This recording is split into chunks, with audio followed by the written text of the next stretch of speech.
में जालिम ये ना समझे कि हमने सैयद अली खामनाई रहमतुल्लाह अलैह को खत्म कर दिया, कत्ल कर दिया। नहीं, अगर तुमने एक खामनाई को मारा है, तुमने एक अली को मारा था कि अल्लाह जिसकी पुष्ट पनाही करता है, अल्लाह जिसकी पुष्ट पनाही करता है। ईरान के सुप्रीम लीडर अयातुल्लाह खामेनेई की शहादत पर देश भर में अलग अलग शहरों में विरोध प्रदर्शन हो रहे हैं।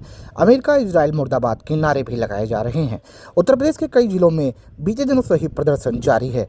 हम आपको बताते चले कि लखनऊ, अमेठी, आगरा, मुरादाबाद समेत कई जिलों में शोक सभाएं तो कहीं विरोध प्रदर्शन आयोजित की जा रही है। आपकी स्क्रीन पर दिख रही तस्वीरें उत्तर प्रदेश के गोरखपुर से है, जहां पर बीते दिनों ईरानी सुप्रीम लीडर अयातुल्लाह खामेनेई की शहादत पर एक शोक सभा का आयोजन कर मैसेज दिया गया। आपको बता दें कि आसिया समाज के लोगों ने अयातुल्लाह खामेनेई की शहादत को एक बार फिर करबला की याद दिला दिया। ये कुछ कहना था मौलाना शमशाद का। दरअसल ईरान के सुप्रीम लीडर सैयद रहबरे मुअज्जम और विश्व शिया समुदाय के नायब इमाम अयातुल्लाह सैयद अली खामेनेई की शहादत पर जिस तरह से बीते दिनों गोरखपुर में एक शेखपुर निकट गीता प्रेस पोस्ट ऑफिस पे शिया जामा मस्जिद पर परिसर में एक आयोजन किया गया, जिसमें अमेरिका और इजराइल की कायराना कार्रवाई पर मुस्लिम समुदाय के शिया व सुन्नी मुसलमान व लोगों ने शिरकत की। उन्होंने कहा कि यह अमेरिका की क़यामत की काम है। ऐसा नहीं है कि उन्होंने अंजाम मालूम नहीं था, बल्कि वो तो रवासत को दोहरा रहे थे, जिसमें जालिम के आगे घुटने टेकना नहीं सिखाया जाता है। जुल्म से लड़ने वालों की तादाद हमेशा मुखत्तर सी रही है। उन्होंने कहा कि हमारी तारीख में मंजलूम हमेशा 72 की तादाद में, तो वही जालिम की तादाद हर दौर में हमेशा लाखों में रही है। मौलाना ने कहा कि इस शहादत ने हमें एक बार फिर से करबला की याद दिला दिया। तब इमाम हुसैन ने अपने दौर में सुपर पावर यजीद के पापी साम्राज्य के आगे झुकने के बजाय अपना सर शहीद कर दिया था। फिलहाल उत्तर प्रदेश के अलग अलग जनपदों में शिया समुदाय का प्रदर्शन देखने को मिल रहा है। ये तस्वीरें उत्तर प्रदेश के गोरखपुर से आप निकलकर सामने आ रही हैं। इस पर क्या कुछ कहना है शिया समुदाय के मौलाना का, आइए हम आपको सुनवाते हैं। और इस पूरे विरोध प्रदर्शन पर आपकी क्या है प्रतिक्रिया, हमें ज़रूर बताइएगा। आइए सुनाते हैं इस पर क्या कुछ कहना है। हुआ है ये भी जिस दुश्मन ने इस्लाम ने किया है, क्योंकि आपके मीडिया के सामने वो सब आया है।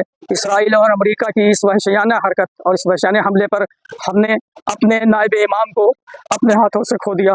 तमाम मुसलमान गोरखपुर, मोमिनीन गोरखपुर, तमाम मोमिनीन और मुस्लिमीन की खिदमत में तस्लियत और ताज़ियत पेश करते हैं। यकीनन ये जगह ऐसी हुई खाली हुई कि कभी पुर नहीं हो पाएगी।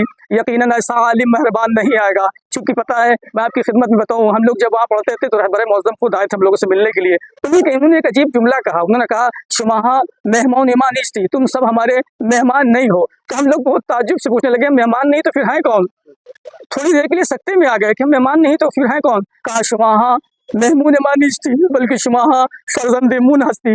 तुम सब मेरे मेहमान नहीं हो, तुम सब मेरी औलाद हो। इतना मेहरबान, इतना मुशफ़क़ाना मेहरबान बाप जिस तरीके से था, बाप से बढ़ करके वो बच्चों से मोहब्बत करते थे। बच्चों क्या, उम्मत मुस्लिमा से मोहब्बत करते थे। हमेशा अहले तशय्यो, अहले तसन्नो को हमेशा अपना दोनों बाजू समझते थे कि दोनों एक दूसरे के बाजू हैं। अगर दोनों बाजू नहीं होंगे तो हाथ का नाम इतलाक नहीं आएगा, हाथ नहीं कहलाया जाएगा। किसी एक के बाजू कलम कर दिए जाएं और एक का बाजू रहे तो लोग उसे नाकिस कहेंगे। कहा, देखो तुम लोग सब एक हो। यानी जो इंसानियत को इत्तेहाद के मरकज में ला करके जमा कर दे, उस शख्स और ज़ात गिरामी का नाम Syed Ali Sistani, Syed Ali Khamenei हफ़ज़हुल्लाह ताला है। यकीन जानिए दुश्मन की साजिश है।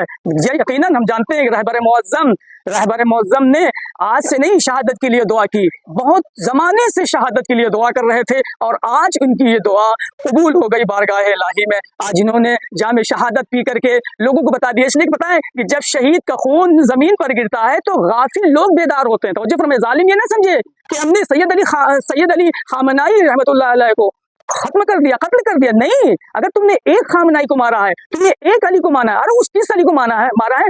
उस अली को माना है जिस अली ने अपनी पूरी जिंदगी अपने आका और मौला हजरत अमीर अल मोमिनीन अली इब्न अबी तालिब अलैहिस्सलाम की सीरत पर चल के जिंदगी गुजारी। पता है बंकर में क्यों नहीं गए अली खामेनेई क्यों नहीं गए? सवाल है ना सर? जवाब ये है कि रहबर मुअज्जम ने फरमाया था कि जब हमारी कौम बिना हिफाजत की है, बिना बंकर की है, बंकर में रहने की जगह नहीं है, तो मैं एक रहबर होकर के मैं एक इमाम नायब इमाम होकर के मैं अकेले अपनी हिफाजत नहीं कर सकता। जैसे उम्मत हो जिंदगी गुजारती है वैसे मैं भी, यानी इमाम का ये आदिलाना मुनसिफाना फैसला था। उनको डर किसी जालिम से नहीं था, बल्कि अगर डर था तो सिर्फ और सिर्फ खौफ इलाही था और मखलूक खुदा से मोहब्बत थी। क्या आप मानते हैं कि तमाम मुस्लिम कंट्री भी थी जो ईरान का सहयोग करना, जिसने अमेरिका इजराइल का सहयोग किया?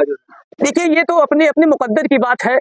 अगर 7 भाई हैं और 7 भाई में से अगर एक भाई के साथ खड़ा होता है तो उसको थोड़ी सी कुव्वत और तवानाई मिलती है, मगर अगर 7 भाई में से 6 भाई अलग हो जाए, एक भाई तन्हा अकेला रह जाए, तो वो कितना फाइट करेगा। अगर ये 7 भाई ये कह देते कि झूठ ही से सही, जबान ही से सही, अगर ये कह देते कि हम आपके साथ हैं, तो कम से कम उस भाई के अंदर इतनी कम से कम ताकत तो आ जाती। नहीं मेरा भाई मेरे साथ में है, कैसे मुमकिन है। अब लाख एक भाई ना आए हेल्प के लिए, मगर कह तो रहा था ना वो आएगा।